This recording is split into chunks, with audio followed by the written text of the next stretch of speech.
আসসালামু আলাইকুম এভরিওয়ান। আপনারা কি জানেন জাহাজ বা সাবমেরিন কিভাবে ট্র্যাক করা হয়, অথবা কিভাবে এয়ার ট্রাফিক কন্ট্রোল করা হয়, কিংবা এক দেশের শত্রু বিমান অন্য দেশ কিভাবে ডিটেক্ট করে? এই সব কিছু সম্ভব হয় একটি রাডার সিস্টেমের মাধ্যমে। হ্যাঁ বন্ধুরা, রাডার, যার অর্থ হচ্ছে radio detection and ranging system.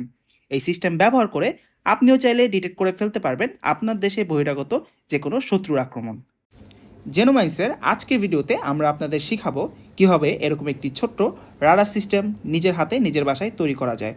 এর জন্য সবার প্রথমে আমাদের প্রয়োজন হবে একটি আরডুইনো উনো মাইক্রোকন্ট্রোলারের। এরপর আমাদের প্রয়োজন হবে একটি আল্ট্রাসনিক সেন্সরের, এবং এর পাশাপাশি আমাদের প্রয়োজন হবে একটি G19 গিয়ার মোটরের। সো এই তিনটা জিনিসের কম্বিনেশনে আজকে আমরা বানিয়ে ফেলবো এই ছোট্ট রাডার সিস্টেমটি। আপনারা যদি আপনাদের ইলেকট্রনিক প্রজেক্টের জন্য যে কোনো ধরনের ইলেকট্রনিক কম্পোনেন্ট পারচেস করতে চান, তবে যোগাযোগ করতে পারেন জেনোমাইন্সের ফেসবুক পেজে। ভিডিওটি ভালো লেগে থাকলে লাইক, শেয়ার, কমেন্ট এবং ফলো করতে ভুলবেন না। দেখা হচ্ছে পরের ভিডিওতে। Subscribe to জেনোমাইন্স।